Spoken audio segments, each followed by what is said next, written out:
एक गांव में एक अमीर जमींदार रहता था।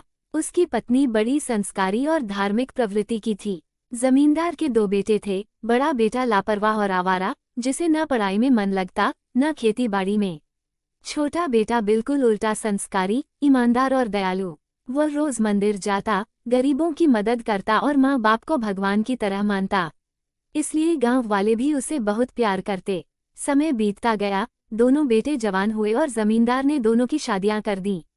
छोटी बहू भी अपने पति की तरह संस्कारी और सादगी पसंद थी, पर बड़ी बहू चालाक और ईर्ष्यालु स्वभाव की थी।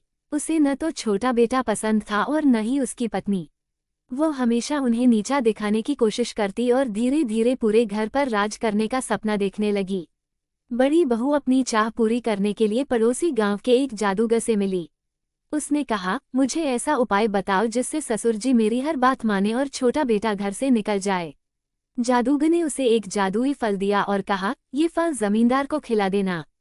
3 महीने तक वह तुम्हारे वश में रहेंगे, लेकिन सावधान, असर खत्म होते ही सच्चाई सामने आ जाएगी। बड़ी बहू ने वही किया। जमींदार और उनकी पत्नी फल खाने के बाद बड़ी बहू की हर बात सच मानने लगे। कुछ दिनों तक बड़ी बहू दिखावे में खूब सेवा शुश्रूषा करने लगी। जमींदार और उनकी पत्नी सोचने लगे, बहू कितनी गुणी है, सचमुच इस घर की लक्ष्मी है।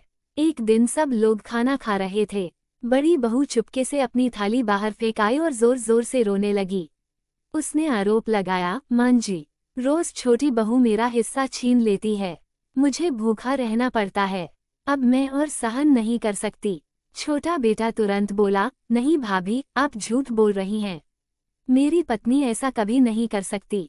ये सुनकर बड़ा बेटा गरज उठा, क्या मेरी पत्नी झूठी है? दिन रात सबकी सेवा करती है और तुम उसे बदनाम कर रहे हो। जमींदार, जो जादू के प्रभाव में थे, गुस्से से भरकर छोटे बेटे और बहू को घर से निकाल देते हैं। 3 महीने बाद जादू का असर खत्म हुआ। जमींदार को सच्चाई समझ आई, लेकिन तब तक देर हो चुकी थी। बड़ी बहू ने घर पर कब्जा कर लिया और अब वह न तो जमींदार की सेवा करती, न ही उनकी पत्नी की। छोटे बेटे की याद में जमींदार और उनकी पत्नी घुट घुट कर बीमार पड़ गए। बड़ी बहू ने उनका इलाज भी नहीं कराया। आंसू बहाते बहाते दोनों इस दुनिया से चले गए। उधर छोटा बेटा और उसकी पत्नी गांव छोड़कर दूसरे गांव में रहने लगे। शुरू में उनके पास खाने तक को कुछ नहीं था, लेकिन छोटा बेटा हिम्मत नहीं हारा। वह साहूकार के यहाँ काम करने लगा। अपनी मेहनत और ईमानदारी से उसने सबका दिल जीत लिया। धीरे धीरे वह संपन्न हो गया और सम्मान से जीवन जीने लगा। इधर बड़ा बेटा और उसकी पत्नी लालच और ईर्ष्या में डूबते गए। जो संपत्ति कभी चारों ओर शान और ऐशो आराम का साधन थी, वह धीरे धीरे कर्ज और बर्बादी में बदल गई। घर में झगड़े और कलह बढ़ते गए। एक दूसरे को दोष देते देते उनका स्वास्थ्य बिगड़ने लगा।